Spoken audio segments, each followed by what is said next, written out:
Bienvenue. Aujourd'hui, on explore l'art d'écrire pour le web, le copywriting, comment des mots, finalement des mots bien choisis, peuvent faire toute la différence entre un message qui passe inaperçu et une idée qui connecte, qui convainc.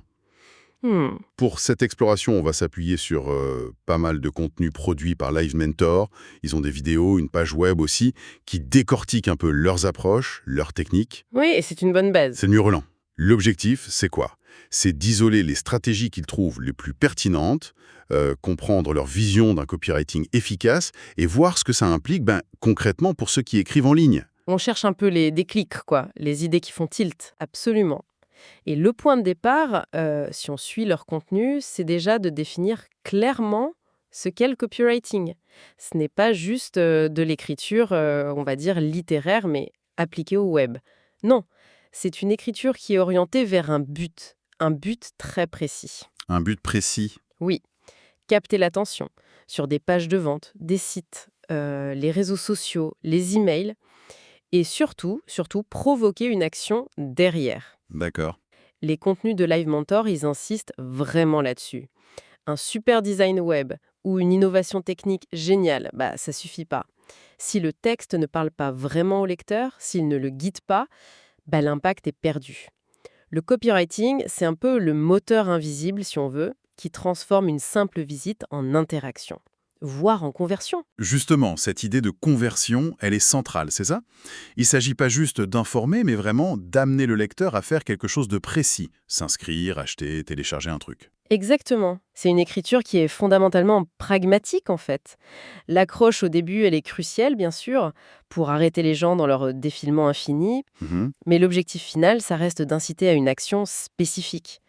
C'est vraiment une compétence au service d'un résultat qu'on peut mesurer. Alors, ok. Si on veut atteindre ce résultat, par où on commence? Une des premières clés que Live Mentor met en avant, et que beaucoup connaissent sans doute déjà en théorie, c'est de savoir à qui on parle, le fameux persona. Mais c'est quoi la spécificité de leur approche là-dessus? Ce qui ressort bien de leur contenu, c'est pas tant la création du persona en elle-même, tu sais, imaginer ce client idéal, son âge, ses soucis, ses habitudes, ça, ok. Mais c'est surtout l'accent qui est mis sur la profondeur de cette compréhension. La profondeur. Oui, il suffit pas de lister des trucs démographiques. Il faut vraiment saisir les mots que cette personne utilise, ses douleurs réelles, ses aspirations profondes. Les sources, elles suggèrent que c'est cette connexion, à la fois émotionnelle et linguistique, qui permet ensuite d'adapter le ton, les exemples, les références, de manière vraiment pertinente, quoi. D'accord, donc c'est moins un exercice de segmentation marketing pure et dure qu'une tentative presque d'empathie pour parler la même langue en fait. Si on s'adresse, je sais pas moi, à des artisans qui sont débordés, on n'utilise pas le même vocabulaire ni les mêmes arguments que pour des cadres dans la tech par exemple. Précisément, c'est exactement ça. L'idée, c'est d'ajuster le message pour qu'il résonne vraiment avec le vécu spécifique du lecteur. C'est la fondation, le socle sur lequel tout le reste de l'écriture va reposer. Sans cette base, on risque d'écrire un peu dans le vide. Ok, c'est clair. Une fois qu'on sait à qui on parle, comment on structure le message? Parce que les sources insistent pas mal sur la clarté, j'ai l'impression. Oui, la clarté, c'est vraiment un maître mot chez eux.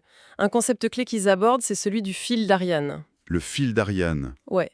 L'idée, c'est de maintenir une ligne directrice unique, cohérente tout au long du texte. Une promesse qui est souvent faite dès le titre et qui doit être tenue sans partir dans tous les sens, sans digression majeure qui pourrait perdre le lecteur. Dans un environnement web où l'attention est super volatile, cette discipline, elle est essentielle. On imagine bien la tentation, oui. Vouloir tout dire, ajouter des idées connexes, des trucs intéressants, mais un peu à côté. Exactement.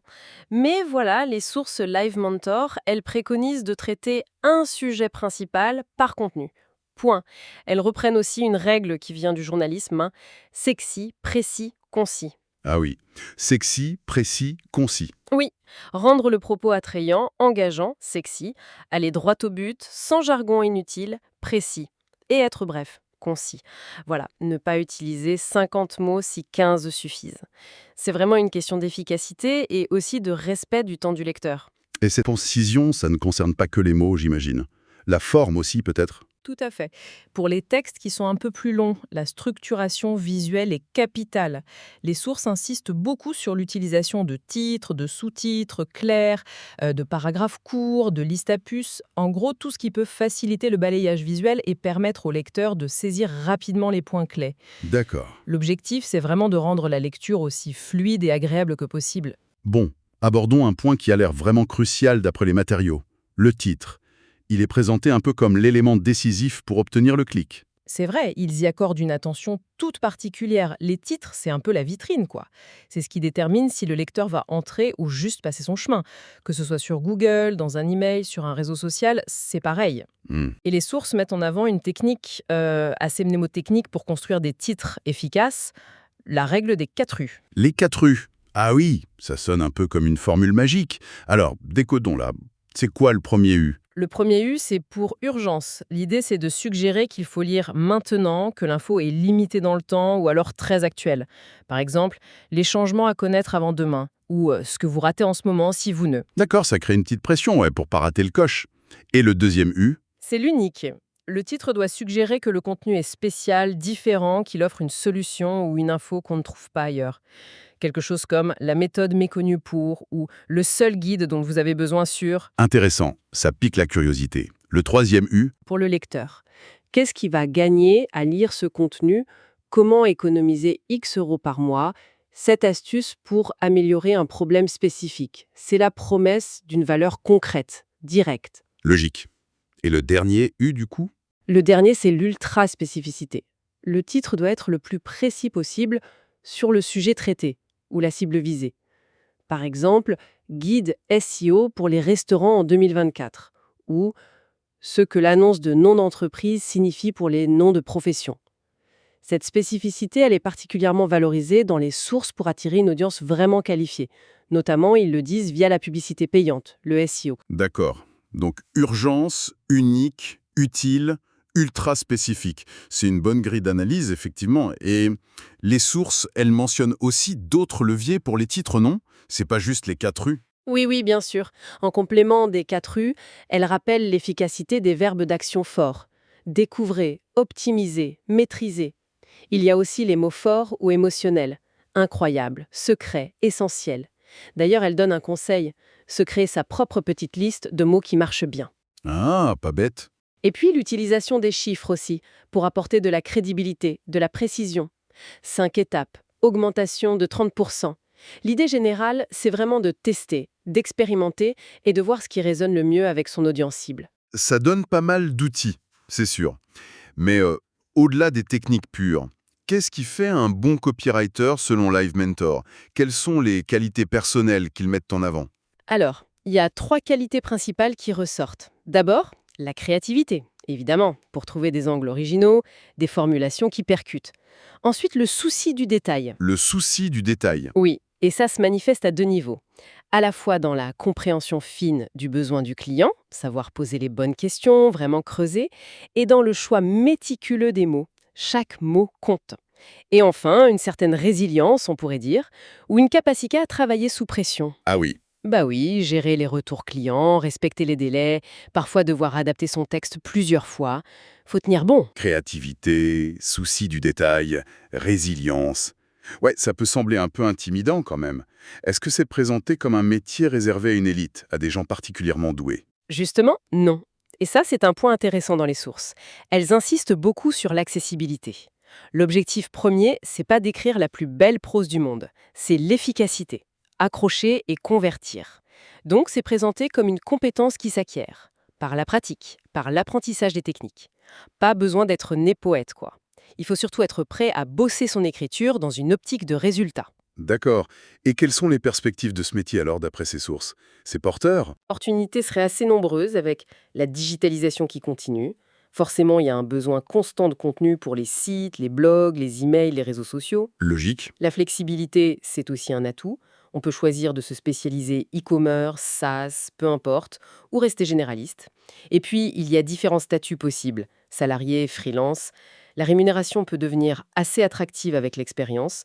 Le chiffre de 600 euros par jour pour un profil senior est mentionné comme une cible possible en freelance, même si, bon, ça varie énormément, évidemment. Bien sûr. Et puis, L'indépendance, surtout pour les freelances, c'est souvent souligné, le choix des missions, du rythme de travail. Mais il doit y avoir des défis aussi, j'imagine. Ce n'est pas tout rose. Ah ben non, bien sûr, la polyvalence est souvent nécessaire, surtout quand on est à son compte. Il suffit pas d'écrire, il faut aussi savoir se vendre, trouver des clients, gérer l'administratif. Le côté entrepreneur. Voilà. L'importance du réseau est aussi mentionnée. C'est utile pour trouver des missions, échanger des conseils. D'ailleurs, le groupe Facebook de Live Mentor est cité comme un exemple d'entraide entre copywriters. La gestion de la relation client peut être exigeante parfois. Faut savoir gérer les clients difficiles, les désaccords. Et puis, il y a l'inévitable syndrome de la page blanche, hein, cette petite angoisse que connaissent tous ceux qui écrivent. Oui, ça. Justement, si on veut apprendre ou progresser, comment on fait pour surmonter ces blocages et s'améliorer? Quelles sont les pistes concrètes proposées dans les sources? Sont reconnus, Valentin Decker est cité en exemple, décortiquer leur structure, leur style, comment ils formulent leurs appels à l'action. C'est une forme d'apprentissage par l'observation, par l'imitation, un peu comme piquer les bonnes idées. Une sorte de reverse engineering de l'écriture persuasive en quelque sorte? C'est exactement ça. Une autre astuce simple, s'abonner à des newsletters qui sont réputés efficaces, même si le sujet ne nous intéresse pas forcément. Juste pour analyser comment elles sont construites, comment elles maintiennent l'engagement, quel type de titre ou d'objet d'email elles utilisent. C'est très formateur. Et pour le fameux syndrome de la page blanche, est-ce qu'il y a des techniques spécifiques qui sont évoquées? Oui, la page web de Live Mentor en liste quelques-unes. Il y a la fameuse technique qu'on attribue souvent à Hemingway, s'arrêter d'écrire en plein milieu d'une idée ou même d'une phrase, mais en sachant déjà ce qu'on va écrire juste après. Apparemment, ça facilite la reprise le lendemain. Ah, intéressant. Il y a aussi l'idée de s'inspirer des routines d'écrivains connus comme Grisham ou Murakami pour se mettre dans le bain. Ou encore trouver un partenaire d'écriture, quelqu'un avec qui échanger, se motiver mutuellement. Mais au final, j'imagine que le secret, c'est quand même de pratiquer, non? De se lancer. Ah mais c'est la clé, c'est martelé dans les sources. La pratique, la pratique, la pratique. Écrire, tester, essayer, même si c'est pas parfait au début.